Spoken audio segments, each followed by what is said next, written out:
तो हेलो मित्रों, स्वागत है आपका day 44 of our daily PYQ research program में, जिसे हमने कहा है 150 डेज हार्ड चैलेंज। और ये हमारा पीवाईक्यू रिसर्च का एक चैलेंज है यूपीएससी के वेरियस एग्जाम्स के, जैसे CDS, CAPF, right, CSC, various exams के जो पीवाईक्यूज है उन्हें इंटरलिंक करके, ठीक है, हम एनालाइज करते हैं, उसके हर एक ऑप्शन पे रिसर्च करते हैं। जो नए लर्नर है आप जुड़ सकते हैं डेली। और अगेन जो पुराने लर्नर है, जो अभी तक बैठे हुए हैं, इन 30 सेकंड्स में मैं बता रहा हूँ, आज का लेक्चर मिस मत करना। राइट, अगेन कल भी मैंने यही बात बोली थी, आज भी, क्योंकि आज कुछ एक बहुत इंपॉर्टेंट इकोनॉमी के ऐसे टॉपिक्स, कुछ एक ऐसे इंपॉर्टेंट इकोनॉमी के कुछ ऐसे पॉइंट्स हैं जो कि, ठीक है, यहाँ पे लाए गए हैं। राइट, प्रोडक्शन प्रोबेबिलिटी, ठीक है, possibility curve etcetera, CPI, WPI, इन सब चीजों को अगर एक वीडियो में आपको, ठीक है, इतनी सारी चीजों को अगर रिवाइज करना है तो डेफिनेटली ये वीडियो आज का मिस मत करना, लास्ट तक। लास्ट में बहुत इंपॉर्टेंट पॉइंट है, इसलिए मैं बोल रहा हूँ आपको। राइट, क्योंकि यूपीएससी का एक मुझे बहुत अमेजिंग पीवाईक्यू मिला भैया, ठीक है, दिमाग के तार खोल दिए उस चीज ने। शुरू करते हैं आज का अपना, ठीक है, कार्यक्रम। और कार्यक्रम शुरू करते हैं इस क्वेश्चन से। ये सीडीएस 2023 का क्वेश्चन है, और उसमें ये पूछा गया था कि भैया फिस्कल डेफिसिट से, ठीक है, क्या चीज सब्ट्रैक्ट करके आपको प्राइमरी डेफिसिट मिलता है। बहुत बेसिक सा क्वेश्चन है। अगर आपने नहीं पढ़ा हुआ है, राइट, कि इसका आंसर क्या होना चाहिए, अगर इसके बारे में नहीं पढ़ा है, कोई टेंशन नहीं लीजिए। आज फिस्कल चारों तरह के, चारों पांचों तरह के जितने भी डेफिसिट्स है आपकी इकोनॉमी में, वो सारे यहाँ पे आज रिवाइज करेंगे, कवर करेंगे साथ में। और ये भी देखेंगे इंडियन इकोनॉमी में कौन सा डेफिसिट ज्यादा है, कौन सा कम। राइट, और याद कैसे करना है ये भी देखेंगे। सो भैया, इसमें से आपको सब्सट्रैक्ट करना पड़ेगा इंटरेस्ट पेमेंट, अगर आपको फिस्कल डेफिसिट से प्राइमरी डेफिसिट में आना है। समझ रहे हो? अब ये पूरी कहानी क्या है, कंफ्यूज मत हो अगर आपको अभी तक पता नहीं चला है। एक्चुअल में ना, आप जब भी बात करते हो, कहीं पे बजट मान लो पेश हो रहा होता है, तो बजट में अलग अलग तरीके के डेफिसिट बताए जाते हैं। एक होता है आपका बजट डेफिसिट, एक होता है आपका फिस्कल डेफिसिट, एक होता है रेवेन्यू डेफिसिट, एक होता है इफेक्टिव रेवेन्यू डेफिसिट, और फिर होता है आपका प्राइमरी डेफिसिट। समझ रहे हो? बेसिक बात यह है, बजट डेफिसिट ना, नॉर्मली आप देखेंगे लगभग हर एक मैच्योर इकोनॉमी की बजट में बजट डेफिसिट हमेशा जीरो होता है। क्योंकि बजट डेफिसिट इज बेसिकली, ये याद रखना, बजट डेफिसिट किसी भी बजट में टोटल रिसीट्स और टोटल एक्सपेंडिचर के बीच का डिफरेंस होता है, जो नॉर्मली जीरो ही होता है। समझ रहे हो? भैया, सरकार ने टोटल जितना एक्सपेंडिचर किया, उतनी ही उसे कहीं ना कहीं से रिसीट लानी पड़ेगी।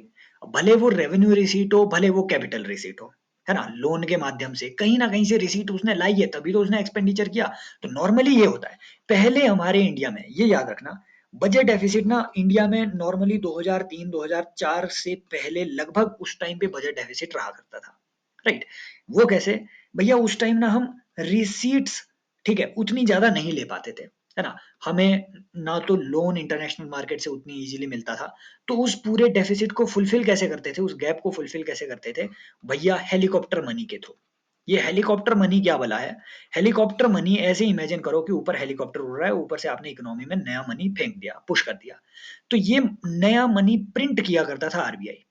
लेकिन एफआरबीएम एक्ट आने के बाद से आरबीआई जो है, ठीक है, जो सेंट्रल गवर्नमेंट है, वो अब डायरेक्टली आरबीआई के पास नहीं जा सकती है ये कहने कि भैया हमें प्रिंट करके कैश दे दो, क्योंकि इससे इन्फ्लेशन बहुत ज्यादा बढ़ जाता है।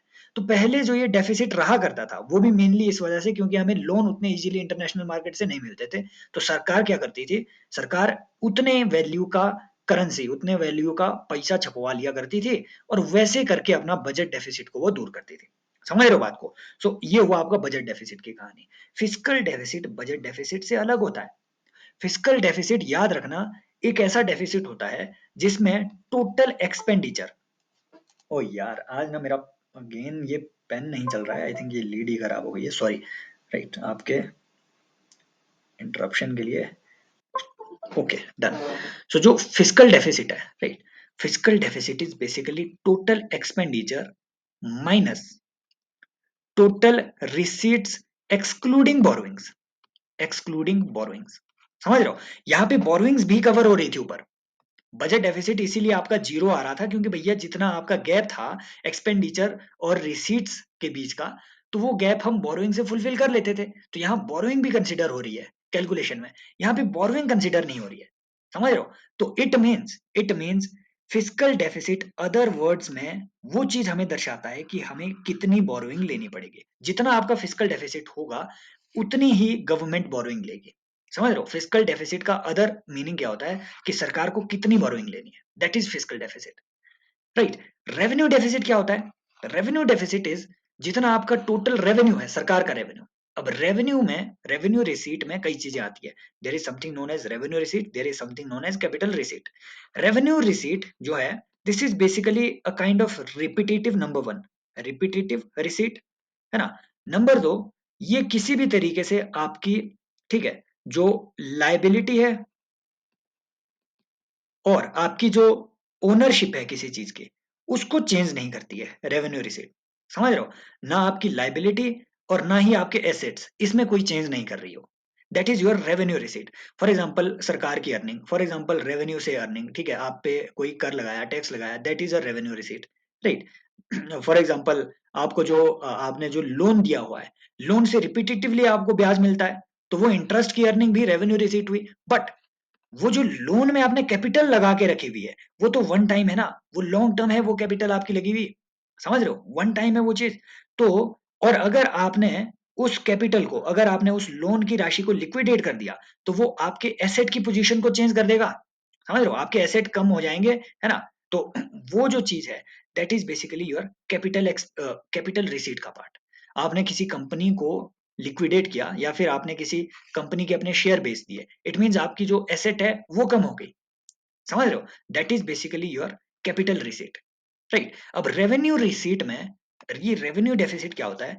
जो आपका टोटल रेवेन्यू रिसीट है, ऐसी रिसीट्स जिससे ना आपके एसेट इफेक्ट हो रहे हो ना लाइबिलिटी इफेक्ट हो रही हो, ऐसी जो रिसीट्स हैं, right. Non non asset non liability creating receipt, और जो आपके रेवेन्यू एक्सपेंडिचर है, non asset non liability creating expenditure, इनके बीच का जो डिफरेंस है, that is your basically revenue deficit. एक होता है effective revenue deficit. Effective revenue deficit is basically, भैया जो आपका रेवेन्यू डेफिसिट है ना, ये बहुत बुरा माना जाता है इकोनॉमी के लिए। कैपिटल एक्सपेंडिचर है ना, रेवेन्यू एक्सपेंडिचर अगर आपका ज्यादा होगा कैपिटल एक्सपेंडिचर से, या फिर अगर आपका बहुत ही ज्यादा रेवेन्यू एक्सपेंडिचर होगा, इट मींस सरकार जो है अपने डे टू डे कामों को, ठीक है, अपने डे टू डे कामों को मैनेज करने में, जिससे उसकी कोई एसेट क्रिएट नहीं हो रहा है ना, किसी एम्प्लॉय की सैलरी देना, इस तरीके के डे टू डे कामों में सरकार अपना ज्यादा जो है टाइम लगा रही है, अपना ज्यादा पैसा लगा रही है। दैट इज बेसिकली, ठीक है, और वो एक हेल्दी प्रैक्टिस नहीं होती है, क्योंकि उस पूरे एक्सपेंडिचर से कोई एसेट क्रिएट नहीं हो रहा है, राइट। तो अब ऐसे ही रेवेन्यू, उसी उसी तरीके के रेवेन्यू एक्सपेंडिचर में आपकी जो ग्रांट्स होती है, सेंटर ने जो स्टेट को ग्रांट देके रखी है, वो भी रेवेन्यू एक्सपेंडिचर का पार्ट होती है।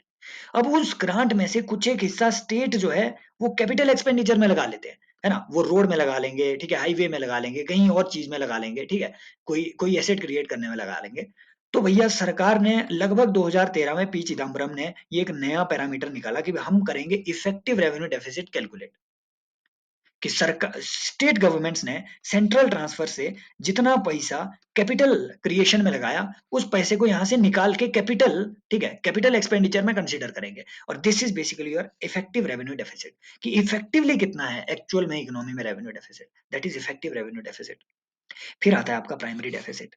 ये जो हमने यहाँ पे फिस्कल डेफिसिट पढ़ा, राइट, इस फिस्कल डेफिसिट में जो ये टोटल एक्सपेंडिचर है, इस टोटल एक्सपेंडिचर में इंक्लूड होता है आपके प्रीवियस ईयर्स में रेज किए गए लोन पे किया जाने वाला इंटरेस्ट भी। जब आप उस इंटरेस्ट को एक्सक्लूड कर दोगे, तब आपको एक्चुअल सिर्फ उस ईयर का रियल जो डेफिसिट है वो पता चलेगा, that is your primary deficit. Basically this is a deficit really of that year only, it is not a kind of backlog expenditure, जो कि पिछले साल की वजह से आपको एक तरीके से बर्डन के तौर पे करना पड़ रहा हो। उस पर्टिकुलर साल में आपका कितना ये बर्डन रहा है, ठीक है, एक्सपेंडिचर का burden, that is your primary deficit. अब इंडिया में सबसे ज्यादा होता है फिस्कल डेफिसिट, बजट डेफिसिट आज के दौर में नहीं है, ये लगभग जीरो है। वो क्यों, मैंने ऑलरेडी बता दिया। फिर आता है आपका रेवेन्यू डेफिसिट, फिर आता है इफेक्टिव रेवेन्यू डेफिसिट, सबसे कम होता है primary deficit generally. But recent years में 2022 में ये देखा गया कि primary deficit effective revenue deficit से ज्यादा हो गया था, क्योंकि लोन जो है ना सरकार ने ज्यादा रेज कर दिया किसी एक पर्टिकुलर साल में, इसी 2022-23 की साल में सरकार की जो लोन है, लोन सरकार ने ज्यादा रेज कर दिया। और इसी वजह से उस साल जो उसको इंटरेस्ट पेमेंट करनी पड़ी वो भी बढ़ गई। समझ रहे हो? तो अगर वो स्टेटमेंट दे दे कि ऑलवेज या फिर इन लास्ट 5 इयर्स जो आपका प्राइमरी डेफिसिट है वो लोएस्ट रहा है, नो, ऐसी स्टेटमेंट आपकी रॉन्ग हो जाएगी। क्लियर? नेक्स्ट आते हैं। भाई बहुत ज्यादा हो गया, 10 मिनट लगा लिए अपन इसी में, तो शुरू करते हैं। ठीक है, ये अगेन होलसेल प्राइस इंडेक्स, इसमें भी बहुत टाइम लग जाएगा, राइट? होलसेल एंड सीपीआई, इसको पूरा हम यहाँ पे रिवाइज करेंगे, जितना होगा उतना कर लेंगे, राइट? 20 का मिनट की वीडियो रहेगी टोटल। होलसेल प्राइस इन्फ्लेशन के बारे में बताइए कि 2021-22। अब ये देखो, ये बहुत लॉजिकल क्वेश्चन है, इसे आप अपने ऑप्शन से सॉल्व कर सकते हैं, ऑप्शन से सॉल्व कर सकते हैं। ओह, मैंने इसमें डी ऑप्शन नहीं लगाया, डी ऑप्शन इसमें आई थिंक, ठीक है, डी मैं यहाँ पे खुद दे के रखता हूँ, इसमें 2 और 4 दे के रखता हूँ, लगाओ जरा, राइट? एक बार पॉज करो कि इनमें से किन फैक्टर्स की वजह से होलसेल प्राइस इन्फ्लेशन आपका राइज हुआ होगा। Sharp increase in international prices of crude oil, decrease in economic activity post COVID, है ना? And then disruption of global supply chain and high freight cost. This is testing your conceptual knowledge as well as your current knowledge. Right? अब देखो, ये statement तो बिल्कुल सही है। Wholesale price index मतलब होलसेल के लेवल पे जो आपके होलसेल मर्चेंट्स है वो कितना प्राइस पे कर रहे हैं उन गुड्स के लिए जो आप तक पहुंच रही है बाद में। समझ रहे हो? That is basically your wholesale price index. तो डेफिनेटली इंटरनेशनल प्राइसेस अगर क्रूड ऑयल के राइज होंगे तो ट्रांसपोर्टेशन कॉस्ट वगैरह बढ़ेगी, तो गुड्स की जो होलसेल कॉस्ट है वो भी बढ़ेगी definitely. Then disruption of global supply chain, definitely भाई, अब आप बहुत सारी चीजें ग्लोबल, ठीक है, फॉर एग्जांपल दालें हैं, ठीक है, ये सारी चीजें आप जो है इंपोर्ट करते हैं इतनी सारी, एंड देन हाई फ्रीट कॉस्ट, ये भी इम्पैक्ट करेगा भाई, अगर ये करेगा तो ये भी करेगा। लेकिन पोस्ट कोविड में नंबर 1 इकोनॉमिक एक्टिविटी डिक्रीज नहीं हो रही है, नंबर 1। नंबर 2, अगर इकोनॉमिक एक्टिविटी डिक्रीज होती ना, तो उस डिक्रीज्ड इकोनॉमिक एक्टिविटी में आपका इन्फ्लेशन घटता, वैसे में डिफ्लेशन का इशू आ जाता है। इकोनॉमिक एक्टिविटी बढ़ने का मतलब होता है एम्प्लॉयमेंट ज्यादा होना, एम्प्लॉयमेंट ज्यादा होने का मतलब डिमांड बढ़ना होता है, डिमांड बढ़ने का मतलब होता है इन्फ्लेशन बढ़ जाना। समझ रहे हो? तो वो इंक्रीज्ड इकोनॉमिक एक्टिविटी में होगा, डिक्रीज्ड में नहीं होगा। सो दिस इज व्हाई ये जो है ना, आपसे कॉन्सेप्चुअल नॉलेज आपका टेस्ट कर रहा था, this is the reason. And now comes this important part, भैया डब्ल्यूपीआई और सीपीआई के बीच ये जिसने भी ये क्रिएट किया होगा, मुझे अच्छा ये टेबल मिल गया, राइट, एक्सप्लेन करने के लिए, अदरवाइज मुझे ये बनाना पड़ता। ये जो दोनों इंडेक्स है, याद रखना, सीपीआई को एनएसओ जारी कर रहा है। अगेन सीपीआई भी आगे 4 प्रकार के होते हैं, ठीक है, CPI all India, CPI IW industrial worker, right, and then CPI rural, CPI urban, etcetera. ये डिफरेंट डिफरेंट होते हैं, इसमें से 3 तो आप मुझे कमेंट सेक्शन में बताएंगे वो कौन से 3 सीपीआईज हैं, ठीक है, जिन्हें लेबर ब्यूरो पब्लिश करता है। ये आप मुझे कमेंट सेक्शन में बताएंगे, सभी लोगों को पार्टिसिपेट करना है कमेंट सेक्शन में, you don't participate basically, ridiculous people. Now ये जो डब्ल्यूपीआई है, इसे office of economic adviser, ministry of commerce and industry, ठीक है, जो डीपीआईआईटी है वो जारी करता है। एनएसओ सीपीआई को जारी कर रहा होता है। डब्ल्यूपीआई जैसे नाम से पता चल रहा है होलसेल के लेवल पे इन्फ्लेशन कितना है, ठीक है, प्राइसेस कितने हैं उसे मेजर करता है। सीपीआई आपकी जेब, आपको कितना देना पड़ रहा है, ठीक है, कंज्यूमर के लेवल पे। याद रखना, इसमें डब्ल्यूपीआई में सिर्फ गुड्स कंसिडर होती है, सर्विसेज नहीं। सीपीआई में सर्विसेज भी कंसिडर होती है। फर्स्ट स्टेज है ना, अब इसे छोड़ो, फाइनल स्टेज ऑफ ट्रांजैक्शन ये सभी को पता है।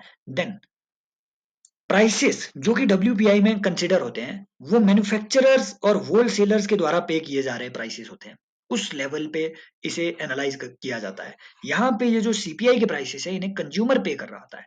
ये भी अगेन आपको याद रखने की जरूरत नहीं है, बेस ईयर्स इनके ये दो डिफरेंट है, सीपीआई के 2012 और डब्ल्यूपीआई का 2011-12। ये बिल्कुल रफ सी इंफॉर्मेशन थी, इंपॉर्टेंट तो भैया यहाँ से क्वेश्चन बनेगा। नंबर 1, अगर मैं आपको अभी स्टेटमेंट दे दूं कि डब्ल्यूपीआई में सर्विसेज कंसिडर नहीं होती है, ये आप सभी करेक्ट मार्क कर लेंगे। अगर मैं आपको स्टेटमेंट दे दूं कि डब्ल्यूपीआई में फ्यूल जो है वो सीपीआई से कम वेटेज रखता है, अगर ये स्टेटमेंट दे दूं तो आप कंफ्यूज हो जाएंगे। या फिर अगर मैं यही स्टेटमेंट दे दूं कि डब्ल्यूपीआई में फ्यूल जो है वो कंसिडर होता ही नहीं है क्योंकि ये हाईली वॉलेटाइल है, तो भी आप कंफ्यूज हो जाएंगे। एक्चुअल में आप पाएंगे भैया, जो फ्यूल एंड पावर है, क्रूड पेट्रोलियम ऑयल, याद रखना ये डब्ल्यूपीआई में ज्यादा है कंपेयर टू सीपीआई। सीपीआई की वेटेज बहुत कम है, समझ रहे हो? दूसरी बात, नॉर्मली हमें लगता है कि सीपीआई में जो है ना, वो जो टोटल जो बास्केट ऑफ गुड्स है ना? गुड्स एंड सर्विसेज की टोटल जो बास्केट है, वो ज़्यादा होनी चाहिए। नॉर्मली हमें ऐसा लगता है क्योंकि ये सर्विसेज को भी मेज़र कर रहा है। एक्चुअल में ऐसा उल्टा है। डब्ल्यूपीआई में अराउंड 697 कमोडिटीज़ को हम मेज़र कर रहे होते हैं, लेकिन सीपीआई की बास्केट में ओनली अराउंड, ठीक है, इट इज़ अराउंड 4 सॉरी हाँ, 467 के आसपास जो है, इसकी सीपीआई में कम गुड्स हैं, डब्ल्यूपीआई में ज्यादा हम मेजर कर रहे होते हैं। और ये भी याद रखना कि फूड भी डब्ल्यूपीआई में कवर होता है, बट सीपीआई में फूड एंड बेवरेजेस का वेटेज ज्यादा है। कवर यहां भी होगा, फूड एंड बेवरेजेस का वेटेज यहां ज्यादा है, लेकिन ये कुछ बातें आपको याद रखनी है। और डब्ल्यूपीआई में सबसे ज्यादा मैन्युफैक्चर्ड प्रोडक्ट्स को मेजर किया जाता है, लेकिन सीपीआई में सबसे ज्यादा फूड एंड बेवरेजेस को मेजर किया जाता है। This is about it. Now let us right, ठीक है, move to this question कि what would be the impact on the economy if people start holding more currency in hand and less in deposits। भाई साहब, ये जो है ना, ये 2022 का 2023 का सीडीएस का पेपर है ना, ये जो सेकंड पेपर है उसका ये क्वेश्चन है। ये क्वेश्चन सीएससी में 2019 में भी आया है, 2021 में भी आया है, direct word to word repeat हुआ। इसीलिए मैं कहता हूं, जो स्टैटिक सब्जेक्ट है भाई, उसके बेस्ट अगर आप प्रिपरेशन करना चाह रहे हो तो पीवाईक्यूज हैं वो बेस्ट चीज। सिंपल वही बात कि भैया अगर करेंसी ज्यादा आपके हाथ में होगी और डिपॉजिट आप कम रखने लग जाएंगे, इसका मतलब होता है मनी मल्टीप्लायर डिक्रीज होगा। वो कैसे, मैं बताऊंगा। एक्चुअल में मनी मल्टीप्लायर होता क्या है, उससे पहले ये जादू देख लो। 2019 का question, money multiplier in an economy increases with which of the following. Increase कैसे होगा? Increase in banking habit of the population. Same question word to word repeat होता है 2021 में। Money multiplier in an economy increases with which of the following? Increase in banking habit of the people. How? Let's see. Money multiplier is basically, मान लीजिए आपने 100 रुपया, मैं बहुत simple बता रहा हूँ, ठीक है, मैं वो नहीं बता रहा हूँ आपको M1 M3 का प्रिंसिपल, क्योंकि ऑलरेडी मैंने यार मॉनेटरी एग्रीगेट्स ऑलरेडी कवर किए हैं। चैनल में इकोनॉमी करके एक सीरीज बनी होगी, अगर आपको कुछ समझ नहीं आता है इकोनॉमी का, उसमें जा करके देखिए, हो सकता है उसमें वो चीजें मिली होगी। मॉनेटरी एग्रीगेट्स पे 15 मिनट की मैंने वीडियो बनाई है, जाकर के देख लेना। M1 M2 M3 M4, उसमें मनी मल्टीप्लायर भी कवर्ड है। समझ रहे हो? अभी के लिए मैं बहुत सिंपल वर्ड्स में आपको बता रहा हूँ एक्चुअल में मनी मल्टीप्लायर क्या है। मान लीजिए आपके पास 100 रुपए है, आप गए बैंक के पास, बैंक में आपने ये डिपॉजिट किया, बैंक ने वही 100 रुपया आगे जाकर के दे दिया किसी एनबीएफसी को, नॉन बैंकिंग फाइनेंशियल कंपनी को। भैया तू ये आगे है ना, मैं तुझे ये लोन दूंगा, आप ही का 100 रुपया घूम रहा है। एनबीएफसी ने यही लोन आगे जाकर के बांटा किसी इंडस्ट्रियलिस्ट को कि भैया ये ले, ठीक है, तुझे लोन चाहिए, मुझे इंटरेस्ट देता रहे। किसका पैसा? आपका डिपॉजिट का पैसा। इंडस्ट्रियलिस्ट ने यही जो चीज है, नंबर वन, कंपनी को इन्वेस्ट करने में लगाई, राइट। नंबर दो, वही जो पैसा है, अगेन यार इसको फिर वो बीमारी हो गई, सॉरी, ये पेन का इशू है। आई थिंक क्लास तो कल ही लेनी चाहिए मुझे, यहाँ बंद कर देना चाहिए अदरवाइज। Right, okay. सो हाँ, तो इंडस्ट्रियलिस्ट ने वही पैसा नंबर वन अपना नया फैक्ट्री इस्टेब्लिश करने में लगाया। नंबर दो, वही पैसा उन्होंने अपने मजदूरों को दिया, वर्कर्स को दिया। वर्कर्स ने उसी पैसे से इकोनॉमी में डिमांड क्रिएट कर दी। इकोनॉमी में डिमांड क्रिएट करने से वो फिर से इन्वेस्टमेंट, ठीक है, इंडस्ट्रियलिस्ट के पास ज्यादा डिमांड आई, उसने फिर से यहाँ पे पैसा लगाया, राइट। और ये पैसा जितना ज्यादा क्रिएट होगा, फिर से ये बैंक के पास गया। ये मल्टीप्लायर, ये मल्टीप्लाइंग इफेक्ट होता रहेगा। सबसे शुरुआत स्टेप क्या था? आप बैंक के पास गए और आपने डिपॉजिट डाला, तभी जाकर के ये मल्टीप्लाई हो पा रहा है money. Money multiplier will basically decrease अगर डिपॉजिट डिक्रीज होते हैं, क्योंकि मनी मल्टीप्लायर के लिए शर्त है कि आप बैंक के पास जाओ और डिपॉजिट अपना दो। सेम वही चीज है, increase in banking habit, increase in banking habit, तभी जाकर के आपका एमएम बढ़ेगा। अगेन चलो, ये लास्ट क्वेश्चन है, इसको कवर कर लेते हैं। नहीं तो देखो, इसमें बहुत ही इंपॉर्टेंट कल का सेशन देख लेना, क्योंकि मुझे आपको ये जो है प्रोडक्शन बहुत ज्यादा क्वेश्चन है यार अभी, अदरवाइज है ना, इनको अगर डिस्कस करना है तो ये पीपीएफ मैं आपको कल बताऊंगा, राइट। अभी के लिए ये आप लगा करके देखो भाई, एसडीजी मुझे मत बोलना। अब जो है ना, अब क्योंकि हमने इतनी ज्यादा ऑलरेडी इतने सारे क्वेश्चंस पे रिसर्च कर ली है, आप पाएंगे यूपीएससी अपने क्वेश्चन बार बार रिपीट करेगा। वही चीज बार बार रिपीट हो रही है भाई। एसडीजी इंडिया इंडेक्स पे पिछले जो हमने सेशन लिए, ठीक है, सीडीएस 1 का आई थिंक, पता नहीं कोई एक क्वेश्चन था, उसका जो हमने क्वेश्चन देखा उसमें भी तो यही चीज थी। आप मुझे बताएंगे कि उस, है ना, इनमें से एसडीजीज में क्या चीज कवर नहीं है? ये आपके सामने एसडीजीज है, एक बार पढ़ लेना चाहिए, ठीक है, समझ लेने चाहिए, ऑलरेडी कवर किए गए हैं, फिर से टाइम वेस्ट करने में कोई दिक्कत नहीं है, पिछले लेक्चर्स जा करके देख लेना, राइट। तो अगर आपको लग रहा है कि ये जो सीरीज है ये आपके प्रिपरेशन में थोड़ी बहुत वैल्यू ऐड कर पा रही है, कमेंट सेक्शन में पार्टिसिपेट करते रहिए, अपने दोस्तों को, ठीक है, रेफर कीजिए। और अगेन, ठीक है, वो जो पॉलिटी की जो सीरीज है, पॉलिटी थ्रू कॉन्स्टिट्यूशन, आज उसका लेक्चर नहीं आ पाया, मैं उसी का, ठीक है, वो बना भी रहा था, और फिर आधा लेक्चर रिकॉर्ड हुआ, उसके बाद कुछ अर्जेंसी आ गई थी, उसकी वजह से मुझे निकलना पड़ा। तो कल जरूर, ठीक है, अरे पॉलिटी कवर पूरी होगी, मैं बता रहा हूँ, भरोसा रखिए।